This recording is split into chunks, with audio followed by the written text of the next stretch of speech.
지난 10월 22일 인터넷 뉴스를 통해서 유진 피터슨 목사님의 소천 소식을 전해 들었습니다. 아시는 분도 아시겠지만 또 모르시는 분도 이제 많이 계시리라 생각이 드는데, 그 목사님은 목회자의 목회자다라는 별명을 가지고 계십니다. 작은 시골 교회에 담임 목사로 섬기시면서 또 좋은 책들을 쓰시고, 또 좋은 책들을 통해서 많은 목회자들에게 또 위로를 주시고, 또 신앙인들에게 영성에 대해서 또 신앙의 삶에 대해서 많은 이야기를 하시는 참 귀한 목사님이셨습니다. 그래서 올해 85의 나이로 하나님의 부르심을 받게 되었는데, 그분에 대해 이제 추모하면서 또 세계 여러 사람들이 이제 글들을 썼습니다. 그 중에 하나가 크리스천 투데이에 그분의 생전에 남겼던 말이라고 하면서 어느 분이 이제 기고를 하면서 썼던 표현이 있습니다. 제가 읽어드리겠습니다. 주 예수 그리스도 없이 우리는 아무것도 아닙니다. 이것을 아는 사람이 복 있는 사람입니다. 그분에게 인생을 거는 것, 이 얼마나 멋진 일입니까? 여러분들도 동의하십니까? 여러분도 그렇게 고백하십니까? 주 예수 그리스도 없이 우리는 아무것도 아닙니다. 이것을 아는 사람이 복 있는 사람입니다. 그분에게 인생을 거는 것, 이 얼마나 멋진 일입니까? 이 고백을, 그분의 고백으로만 듣기보다 한번 깊이 생각하면 좋겠다 생각합니다. 저와 여러분에게 하나님께서 허락하신 그 믿음의 은혜라는 것이 결코 가벼운 것이 아닙니다. 하나님께서 허락하신 그 믿음, 또 그 은혜로 살아가는 저와 여러분의 삶은 거기에 저와 여러분의 모든 것을 걸 만큼 값지고 멋진 일입니다. 그 믿음의 고백으로 우리가 살아갈 때 정말 믿음의 은혜가, 믿음의 능력이, 또 믿음의 역사가 저와 여러분 안에 일어나게 될 줄 믿습니다. 저와 여러분의 삶에 있어서 가장 큰 복은, 가장 큰 은혜는, 그리고 가장 큰 감사는 하나님을 아는 일입니다. 하나님과 함께하는 것이고요, 저와 여러분의 삶이, 우리 인생이 하나님의 손에 붙들리는 일입니다. 이 예배 가운데 우리의 삶이 하나님께 있음을 깊이 고백하고 감사할 수 있는 저와 여러분이 되기를 소망합니다. 오늘 본문은 이삭이 야곱을 밧단 아람 삼촌 라반의 집으로 보내는 장면입니다. 오늘 본문을 보면서 우리는 왜 야곱을 떠나 보내야 하는가라는 질문을 던져볼 필요가 있습니다. 왜 이삭이 야곱을 밧단 아람으로 보내고 있을까요? 우리가 읽은 본문을 통해서 보게 되면 1절과 2절에 이런 말이 나옵니다. 이삭이 야곱을 불러서 당부하는 말이 이렇습니다. 너는 가나안 사람의 딸들 중에서 아내를 맞이하지 말고 밧단 아람으로 가서 내 외조부 부두엘의 집에 이르러 거기서 내 외삼촌 라반의 딸들 중에서 아내를 맞이하라 라고 이야기합니다. 이제 야곱이 결혼할 때가 되었는지 이제 결혼을 해야 되는데, 그 결혼을 함에 있어서 그 배우자를 이곳에서 구하지 말고 그 어머니의 고향인 그곳으로 가서 거기서 그 아내를 맞이해야 된다라고 이야기하고 있습니다.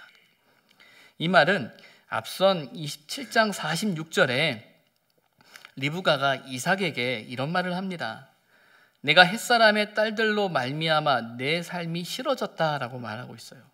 이 말은 무엇이냐면, 그 야곱의 형이었던 에서가 먼저 결혼을 했는데 그 결혼한 그 배우자, 그 아내가 햇사람이었다라는 거죠. 이방 여인이었다라는 거예요. 그로 인해서 내 삶이 싫어졌다라는 겁니다. 어떤 면에서 시어머니 입장에서 갖는 감정인지 어떤 이유인지는 모르겠으나 못마땅했던 것 같아요. 근데 그것을 리브가가 이삭에게 이제 이야기를 했거든요. 그러면서 이삭이 이제 야곱에게 너는 아내를 내 어머니의 고향인 바단 아람으로 가서 그곳에서 아내를 구해라. 아내를 얻어야 한다라고 이야기를 하고 있는 거예요. 표면적인 이유는 이겁니다. 결혼을 위해서 야곱을 바단 아람으로 보내는 것. 그러나 실제적인 이유는 다른 곳에 있었습니다. 앞선 27장 43절에 보게 되면 리브가가 야곱에게 이렇게 말합니다. 내 아들아, 내 말을 따라 일어나 하란으로 가서 내 오라버니 라반에게로 피신하여 라고 말합니다. 야곱을 바단 아람으로 보내는 가장 큰 이유는 야곱을 피신시키는 거예요. 왜 야곱을 피신시키고 있죠? 왜요? 형 에서에게 가야 할 축복을 리브가의 계획과 또 야곱의 실천을 통해서 가로챘거든요. 이 모든 사실을 에서가 알았어요. 그래서 에서의 마음속에 어떤 마음이 드냐면 이제 곧 우리 아버지가 죽게 될 텐데 아버지가 돌아가시고 나면 야곱을 내가 죽일 것이다 라는 그 한이 그 마음속에 가득하게 된 거예요. 그 이야기를 리브가가 들었죠. 그러면서 어떻게든지 야곱을 지켜야겠다라는 생각 때문에 이삭에게 결혼이라는 명분을 통해서 이삭을 통해 야곱을 바단 아람으로 라반의 집으로 삼촌의 집으로 보냄으로 그를 보호하고자 했던 의도를 가지고 있는 겁니다. 에서의 손에서 야곱을 지키기 위해 야곱을 자신의 오빠 라반에게 보냈습니다. 오빠 라반이 자신의 조카인 야곱을 지켜줄 거라고 믿었어요. 그곳에 가면 에서의 위협으로부터 안전할 수 있을 거라 생각을 했습니다. 어떻게든 하나님의 말씀이 야곱을 통해 이루어져야 하는 그 일을 지켜낼 수 있을 거라 리브가는 생각했어요. 그런데 여러분 한번 생각해 보십시오. 왜 야곱을 보내야 했습니까? 왜 이런 일이, 이런 선택을, 이런 결정을, 이런 상황이 일어나게 됐습니까?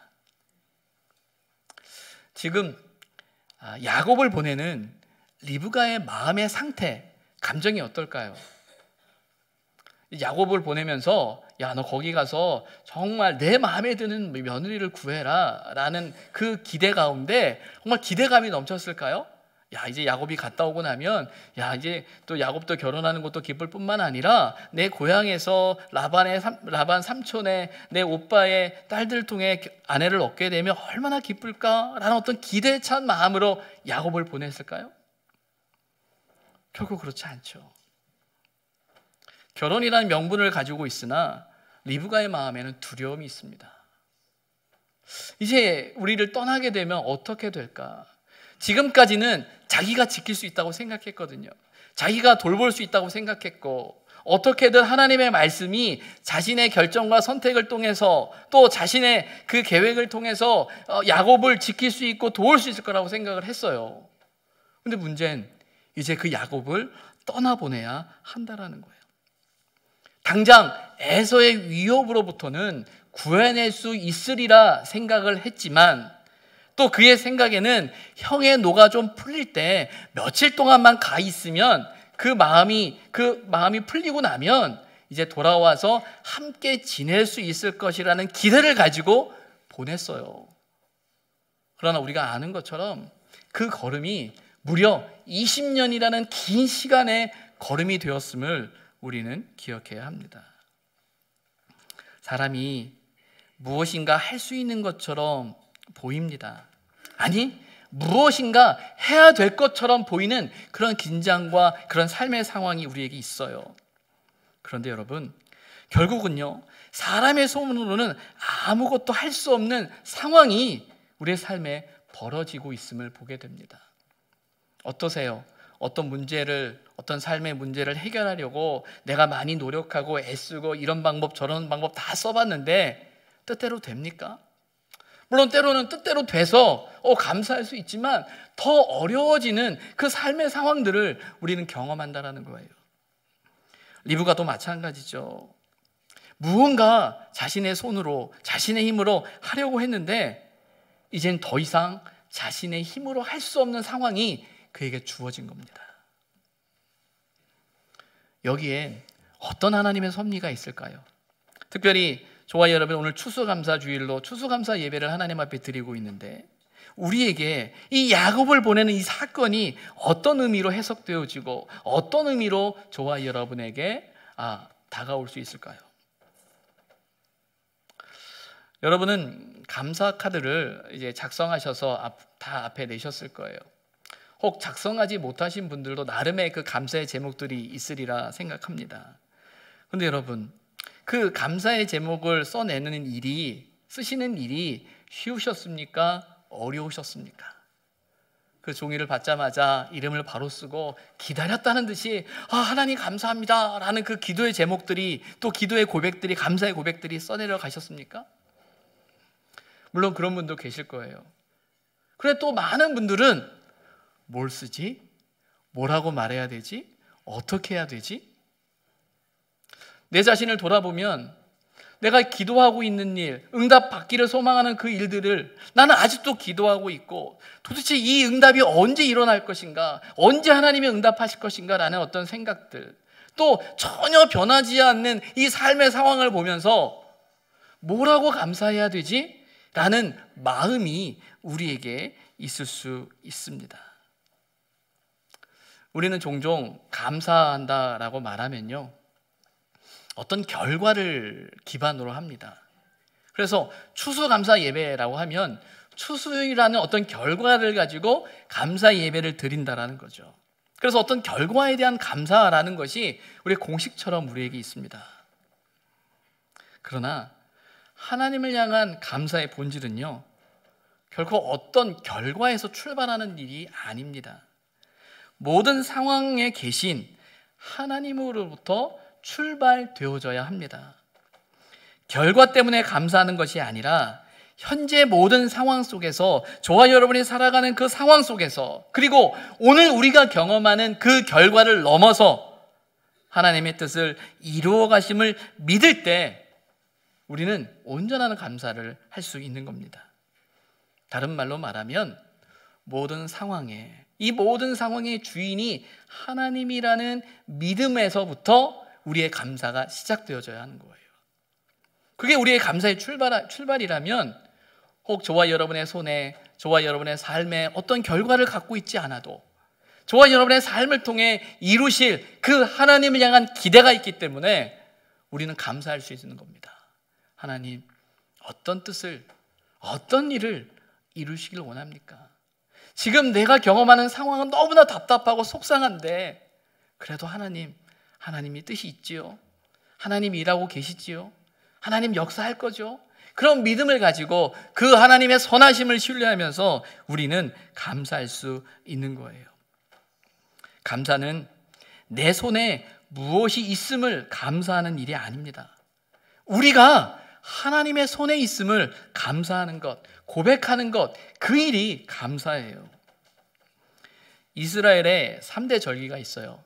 이스라엘의 남자들이라면 반드시 지켜야 할 3대 절기가 있는데, 첫 번째가 유월절, 두 번째가 맥주절. 맥주절은 주로 오순절, 칠칠절이라는 표현을 쓰고요. 세 번째가 초막절, 또 장막절, 수장절 이런 말로 써서 세 개의 가장 큰 절기가 있습니다. 유월절은 어떤 절기죠? 하나님께서 출애굽하면서 이스라엘 백성을 구원하심에 대한 그것을 기념하는, 감사하는 절기입니다. 맥주절은 봄의 첫 번째 곡식을 거둠에 대한 감사예요. 그래서 우리 개신교에서는, 기독교에서는 또 오순절이란 말로 이렇게 지켜지기도 하죠. 세 번째가 초막절인데, 초막절은 저와 여러분이 우리 함께 지키는 이 추수감사주일 예배와 같은 맥락을 갖습니다. 가을에 추수 거지를 끝난 다음에 이제 하나님 앞에 그 거둠에 대해서 감사를 드리는 거예요. 이 세 개의 절기의 공통점이 뭘까요? 핵심이 뭘까요?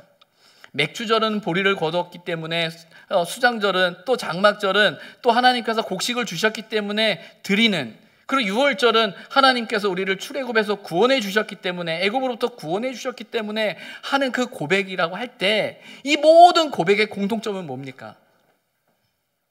하나님이 하셨다라는 거예요. 하나님이 일하고 계신다라는 거예요. 하나님이 이끄셨다라는 거죠. 그래서 이 수장절, 장막절로 표현하는 이유는 뭐냐면, 곡식을 거둘 때 이 밭에 장막을 치고 일정 시간을 보냈다라고 합니다. 그래서 더 나아가서는 이스라엘 백성이 광야 생활을 하면서 장막을 치며 보냈었잖아요. 그래서 그 장막을 치고 그 추수감사절을, 이 장막절 수장절을 보내면서 하나님께서 이런 과정이 있었는데, 이런 삶의 시간이 있었는데 하나님께서 우리를 인도하셨지, 하나님이 우리와 함께 하셨지, 하나님이 지키셨지, 하나님이 나와 함께 하셨지라는 그 함께 하심의 고백을 하는 것이 수장절, 장막절이 되는 거예요. 감사의 가장 큰 이유가 뭘까요? 감사의 가장 큰 고백이 뭘까요? 하나님이 지금 우리와 함께 하신다라는 겁니다. 하나님이 이끄셨다라는 거예요. 하나님이 지키셨다라는 거예요. 하나님이 붙드셨다라는 것이죠. 하나님이 함께 하신다라는 것입니다. 우리의 걸음이 하나님의 손길 가운데 있음을 믿는다면 우리는 감사의 고백을, 그 이유를 눈에 보이는 결과에 두는 것이 아니라, 눈에 보이지는 않지만 그러나 역사하고 계시는 하나님을 향한 온전한 감사가 필요하다라는 겁니다. 그럼 여러분, 오늘 우리가 읽은 본문에서 야곱을 보내는 그 일이 야곱의 부모와 야곱 자신에게 감사의 상황이 될 수 있을까요? 그것이 오늘 추수감사주일 예배를 드리는 저와 여러분에 있어서 감사의 제목이 될 수 있을까요? 어떤 면에서는 이 가정은 참 슬픈 일을 경험하고 있는 거예요. 가정이 화목하고 평안해야 되는데 그렇지 못한 상황이죠. 형제들 간에 원한이 맺혔고요, 또 부모를 향한 신뢰가 깨졌고요, 또 부부 간에도 서로를 향한 그런 마음들이 깨져 있는 그런 연약한 모습을 볼 수 있단 말이에요. 사람이 집안이 편안해야 마음이 편안한데 그렇지 못한 상황에서 그나마 그 상황을 해결하기 위해 아들을 떠나보내야 하는 이 상황은 참 답답하고 속상한 상황일 수밖에 없어요. 그런데 이 상황에서 감사할 이유를 어떻게 찾을 수 있겠냐라는 거예요. 그러나 저는 바로 이 상황이 감사해야 하는 상황이라고 믿습니다. 왜냐하면 야곱이 이삭과 리브가로부터 떠남으로 이제 야곱이 하나님의 손에 온전히 붙들릴 수 있기 때문입니다. 어떤 면에서는 이삭의 손을 통해서, 리브가의 손을 통해서 야곱을 지키려는 사람의 생각이 있었어요. 그러나 이제 그들의 부모를 떠나는 야곱은 이제 정말 호롤단신 어떻게 해야 되는가라는 그 삶의 문제 앞에 부딪히게 됩니다. 그런데 중요한 건, 우리 눈에 보이는 건 야곱이 혼자라는 것이지만 바로 이때 하나님의 역사가 시작되는 거죠. 하나님의 온전한 손길이 야곱이라는 사람을 붙드는 겁니다. 리브가의 그 손길을 통해서, 그 계획을 통해서, 그 뜻을 통해서 하나님의 뜻이 이루어지는 것이 아니라 우리가 아무것도 할 수 없다라고 생각하는 그 순간 하나님의 손에 야곱이 맡겨지게 되는 거예요. 그렇다면 야곱이 하나님과 함께 한다면, 아니 하나님께서 야곱의 삶을 붙들기 시작하신다면 야곱을 보내는 일이 감사해야 할 일이 아닐까요? 3절에는 보게 되면 이삭이 야곱을 이렇게 축복합니다. 전능하신 하나님이 내게 복을 주시오 라고 말하고 있어요. 맞습니다. 전능하신 하나님이 저와 여러분을 붙드는 것, 전능하신 하나님이 우리와 함께하는 것, 전능하신 하나님이 저와 여러분의 삶 가운데 주인이 되어 주셔서 이끌어 가시는 것, 그것을 깨닫는 것이 복입니다. 그것을 아는 것이 저와 여러분의 감사의 이유가 되어야 하는 거예요.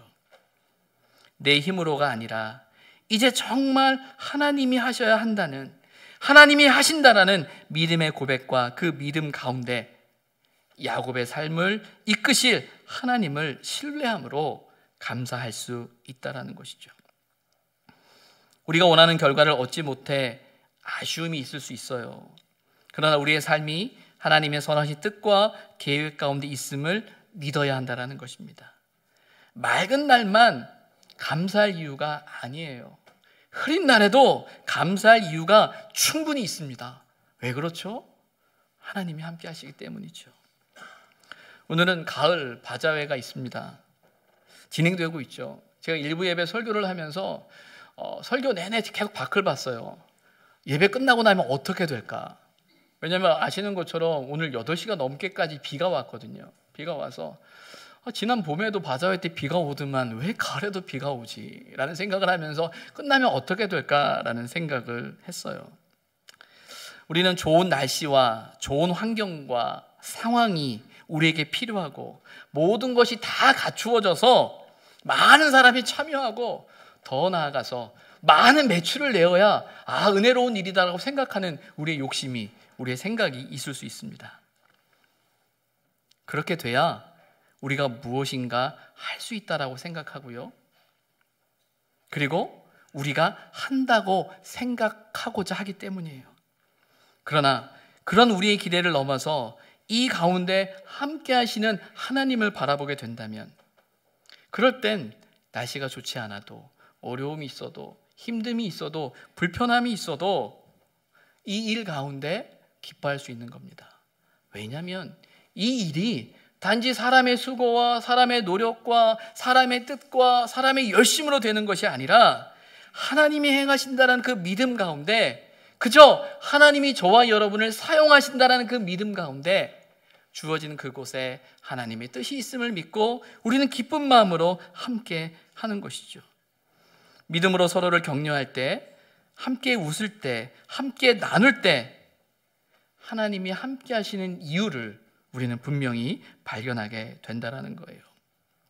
그런 저와 여러분에게 하나님의 은혜가 있을 줄 믿습니다. 파스칼이라는 수학자이자 신학자는 하나님과 인간의 관계를 3가지로 분류했다고 해요. 첫째는 하나님과 무관한 인생을 살아가는 어리석은 사람이 있다.